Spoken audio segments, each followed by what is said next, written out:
Right now, as you watch this video, there is a savings account somewhere in the world that contains more money than the entire annual output of Germany, more money than the GDP of Brazil, more money than the combined net worth of the world's 20 richest people. And that savings account belongs to a country with a population of just 5.6 million people.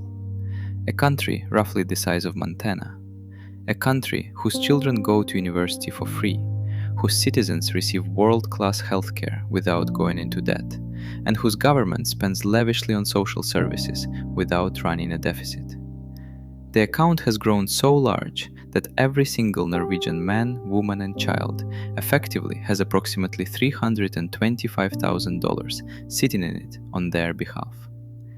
And here is the detail that should stop you completely. Over half of the money in that account was not put there by oil.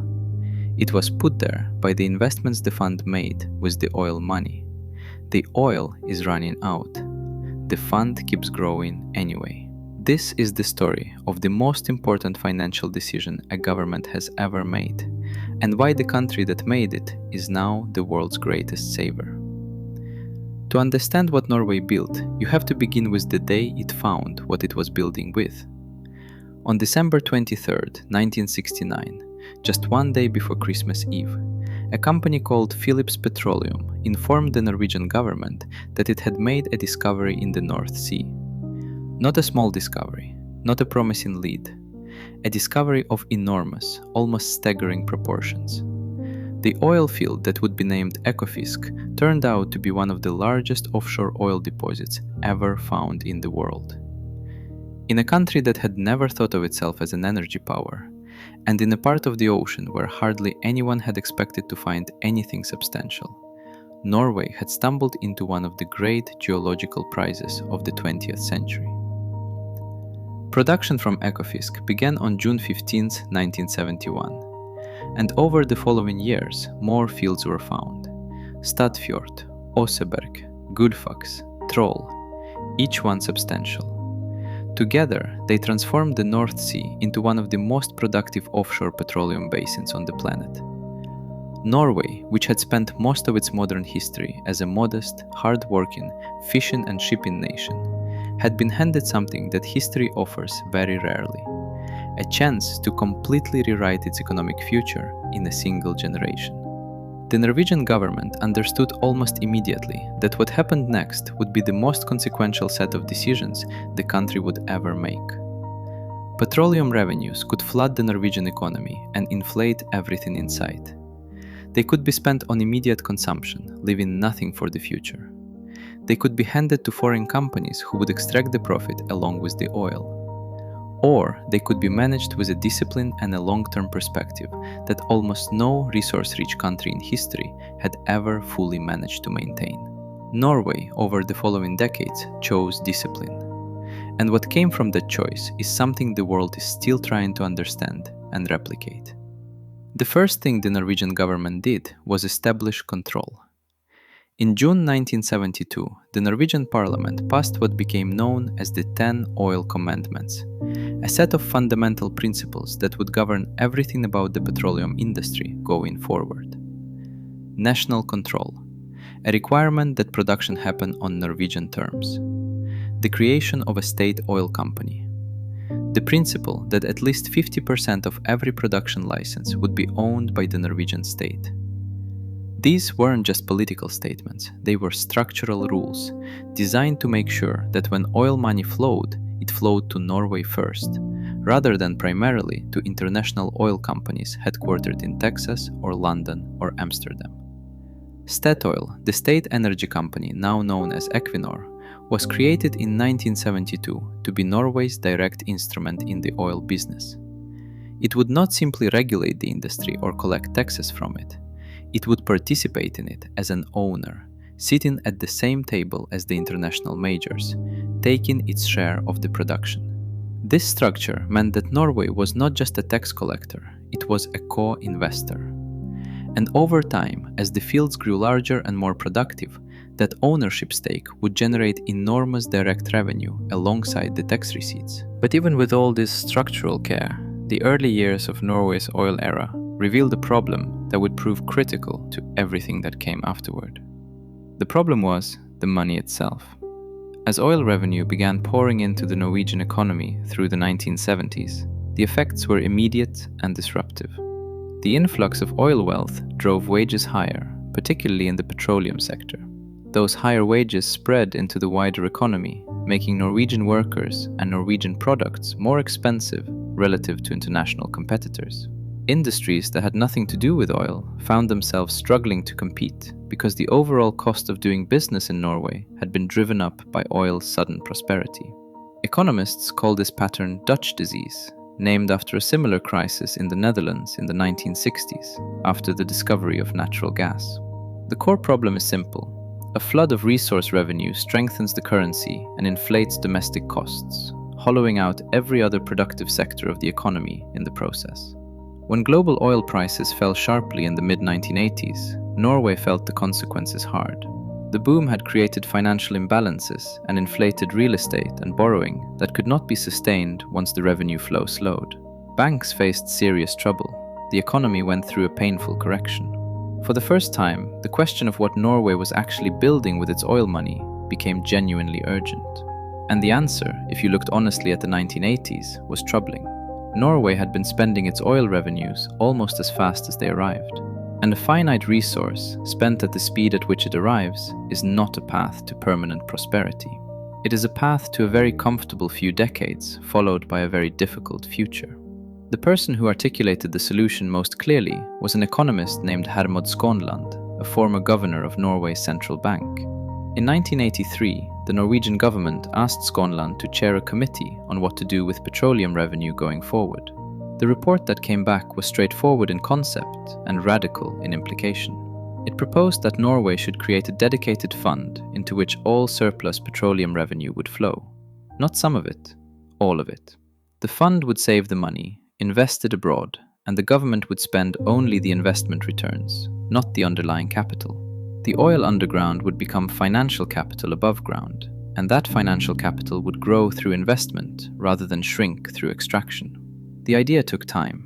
The politics of implementing genuine fiscal restraint around a resource that was making the country prosperous are complicated in any democracy.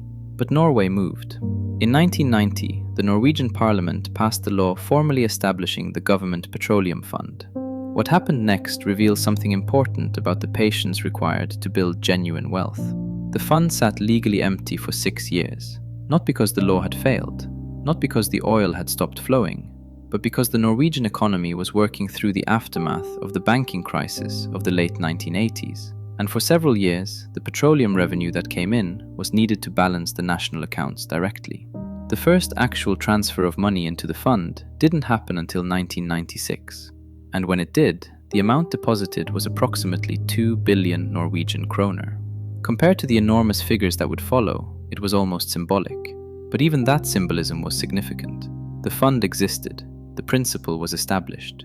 Oil money would no longer simply be absorbed into the Norwegian economy as it arrived. From this point forward, it would go somewhere else first, and only return to Norwegian society through a carefully controlled valve. The specific rules that governed the fund turned out to be as important as the fund itself. Each rule was designed to solve a specific problem that had destroyed the resource wealth of other countries, and together they created a system that has proven almost uniquely resistant to the political pressures that erode national savings everywhere else. The first rule was that the fund would invest exclusively outside Norway. Not a single kroner of the fund's capital would be invested in Norwegian stocks, Norwegian real estate, or Norwegian businesses. This was not an oversight. It was a deliberate structural choice designed to prevent the exact dynamic that had damaged Norway in the 1970s. If the fund invested at home, its enormous capital would inflate Norwegian asset prices, drive up costs, and reproduce Dutch disease in a more permanent form. By investing abroad, Norway essentially converted oil wealth into claims on the global economy, capturing a share of growth happening in other countries without overheating its own. The second rule was the fiscal rule. Originally set at 4% and later revised down to 3%, this rule stated that the Norwegian government could withdraw no more than 3% of the fund's total value each year to use in the national budget. Everything above that had to stay in the fund. In practical terms, this meant that when oil prices spiked and the fund grew rapidly, the government could not simply decide to spend the extra money. The 3% ceiling applied, regardless of what the fund was worth in any given year. This rule forced Norwegian politicians to exercise a restraint that politicians in almost every other country with a resource windfall have failed to maintain. The third rule was transparency. Unlike most sovereign wealth funds, which operate in near total secrecy, Norway's fund publishes everything. Every holding, every vote at a shareholder meeting, every exclusion decision, every annual return, every management cost. This total transparency serves two purposes. It allows the Norwegian public to hold the fund accountable, making political meddling with the fund's investment strategy much more difficult than it would be in a more opaque system. And it prevents the kind of corruption that has diverted resource wealth in other countries, because there is nothing to hide and therefore very little to steal. The fourth rule was patience itself. The fund would not try to time markets or make bold bets on individual sectors. It would track global markets broadly, owning a small piece of nearly every significant publicly traded company in the world, and collecting a proportional share of global economic growth over time. The logic was simple and profound. If the global economy grows over decades and the fund owns a slice of it, the fund will grow with it. Short-term volatility was irrelevant because the time horizon was not quarterly or annual, but generational. Once these rules were in place and the deposits began building, what happened to Norway's fund is the most powerful illustration of compound growth in public finance that the world has ever seen. The first deposit in 1996 was 2 billion kroner. By the year 2000, the fund was worth over 400 billion kroner. By 2005, it had crossed 2 trillion kroner. By 2012, it was worth 4 trillion. By 2017, it passed 10 trillion. And at the end of 2024, the fund's value stood at 19.7 trillion Norwegian kroner. That translates to roughly 1.8 trillion US dollars. The Government Pension Fund Global is now the largest sovereign wealth fund on Earth, overtaking Japan's Government Pension Investment Fund in 2025 to claim the top position among all global asset owners. The scale of the 2024 numbers specifically deserves a moment of attention.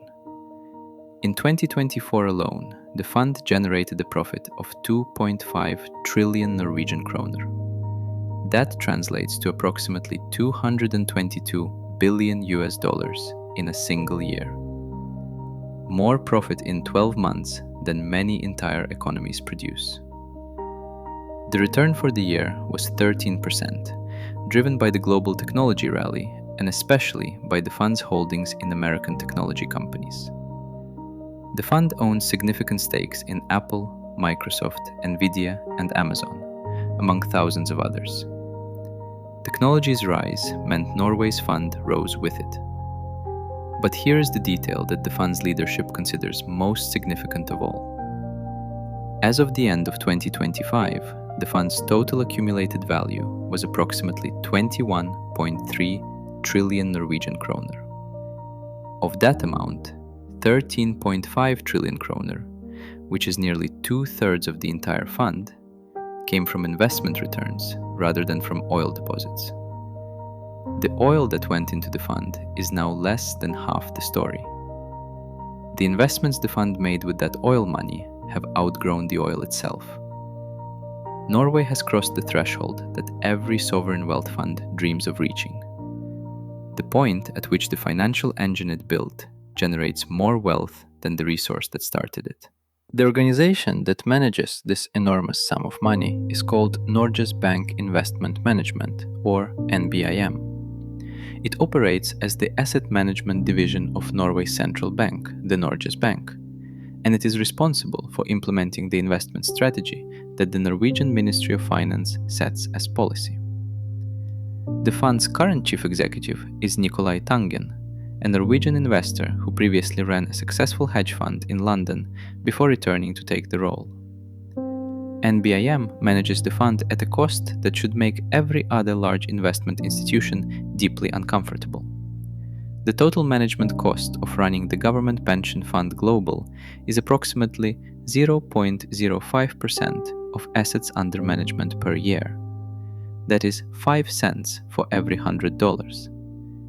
For a fund of this size, any reasonable observer would expect the management fees to run into multiple billions of dollars annually.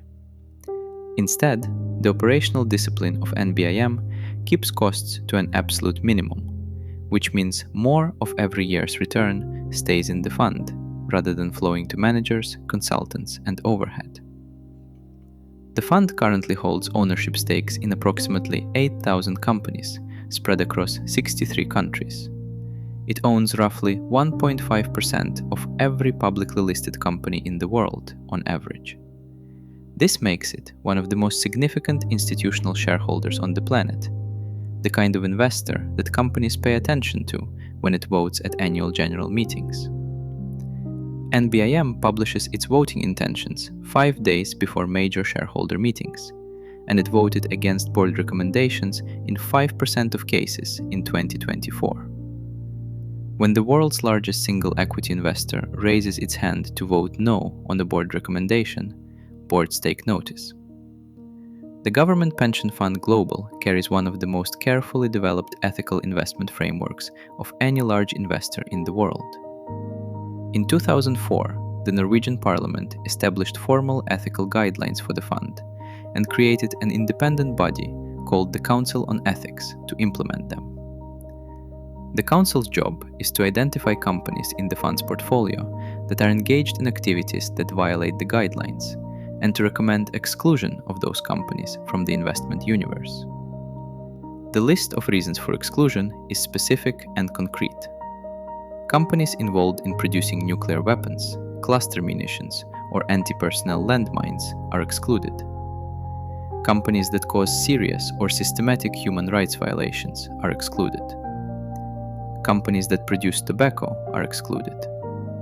Companies generating unacceptable greenhouse gas emissions are excluded. Companies involved in serious corruption or severe environmental damage are excluded. As of 2025, more than 180 companies have been removed from the fund's investment universe for violating these criteria. The paradox at the heart of this ethical framework is impossible to miss, and to Norway's credit, it is widely acknowledged and openly debated. The fund was built entirely on petroleum revenues from oil and gas production, and it continues to benefit from Norway's ongoing production of fossil fuels. Yet, it has divested from fossil fuel exploration companies and excluded businesses on environmental grounds. The fund profits from oil, while simultaneously refusing to invest in companies that find more oil. This is a genuine tension that Norway hasn't fully resolved, and the debate about the fund's ethical coherence is active and serious within Norway itself. In 2025, the Norwegian Parliament initiated a comprehensive review of the ethical framework, with a committee due to report by October 2026. Whatever the committee recommends, the debate around it reflects something admirable. A country rich enough to have these conversations is also honest enough to have them publicly. To truly understand what Norway achieved, you have to compare it to the countries that faced the same choice and made different decisions. The most instructive comparison sits just across the North Sea. Britain discovered oil in the North Sea at almost exactly the same time Norway did. British production from fields like Brent and Forties began in earnest through the 1970s, and through the 1980s, the United Kingdom was producing enormous quantities of North Sea oil. The revenues were substantial. The potential for a British version of Norway's fund was real. Margaret Thatcher's government used those revenues primarily to fund tax cuts and current government expenditure. The short-term logic was defensible. Here is money, there are things that need paying for, the two can be connected. But no fund was created. No saving mechanism was established. The revenues came and went with the oil. When British North Sea production peaked around 1999 and then entered its long decline, there was no accumulated capital base to show for decades of extraction. The oil that built one generation's prosperity had not been converted into anything permanent. Nigeria has been extracting oil since 1958 and sits atop some of the largest reserves in Africa. By any reasonable calculation, the oil revenues that have flowed through Nigerian hands over the following decades should have built something comparable to what Norway built, probably larger given Nigeria's even greater reserves. Instead, Nigeria remains one of the poorest large countries on Earth, with nearly 60% of its population living in poverty. The oil revenues were divided among competing interests, absorbed into corruption, consumed by subsidies that benefited the politically connected, and spent on projects that served current political needs rather than future national wealth. Nigeria has a sovereign wealth fund that was created in 2011. As of recent years, it contained approximately $1.5 billion. Norway's fund generates more than that in a slow day. These aren't accidents or bad luck. They are the predictable outcomes of different choices made about the same fundamental question. When a finite natural resource generates temporary revenue, what do you do with it? The accumulated effect of Norway's decision is most visible not in financial spreadsheets, but in the everyday lives of Norwegian citizens. Norway has one of the most generous public sectors of any country in the world. University education is free for all Norwegian students. The healthcare system provides universal coverage. The pension system is among the most secure of any developed nation. Public infrastructure is well funded and well maintained. Norway consistently ranks among the top countries in the world for human development, happiness, life expectancy, and social mobility. When economists look for examples of resource wealth that actually improved the lives of ordinary citizens rather than just enriching a small elite, Norway is always the first example cited. The fund now contributes the equivalent of roughly 25% of Norway's national budget each year through the 3% withdrawal rule. This means that a quarter of everything the Norwegian government spends on schools, hospitals, roads, and welfare is funded not by current taxes, but by the investment returns on a fund that was built over 30 years. The Norwegian state is, in a very real sense, living partly off the interest on its savings. And those savings are large enough that the interest keeps growing even as the withdrawals are made. The per-person number is the one that tends to make people stop and recalculate. Each Norwegian citizen effectively has approximately $325,000 invested on their behalf in the government pension fund global. That is not money they can withdraw and spend, but it represents real, liquid capital invested in real assets across the global economy, generating real returns that fund real services that every Norwegian benefits from. A Norwegian baby born today enters a world where a substantial fortune has already been invested in their name. Not because their family is wealthy, because their government made a patient decision 29 years before they were born. On December 23, 1969, the day Phillips Petroleum told Norway it had found Ekofisk, what Norway discovered was oil. But the oil, on its own, was just geology. Dozens of countries have found oil. Most of them are not especially rich. What Norway discovered over the following 20 years, through the painful experience of the 1970s boom and the 1980s crash, and the long parliamentary debates that followed, was something worth far more than any oil field. A set of rules for waiting. The 3% fiscal rule. The requirement to invest only outside Norway. The full transparency obligation. The ethical guidelines. The independence of NBIM from direct political interference. None of these rules is complicated. None of them required a technological breakthrough or a generation of genius economists. They required something much harder to achieve in any democracy: a willingness to let good things accumulate slowly instead of spending them quickly. A willingness to tell voters that the oil money belonged to a future that hadn't arrived yet. a willingness to hold the rules steady through the years when oil prices were high and the temptation to spend was at its greatest. The fund's total value at the end of 2025 was approximately 21 trillion Norwegian kroner.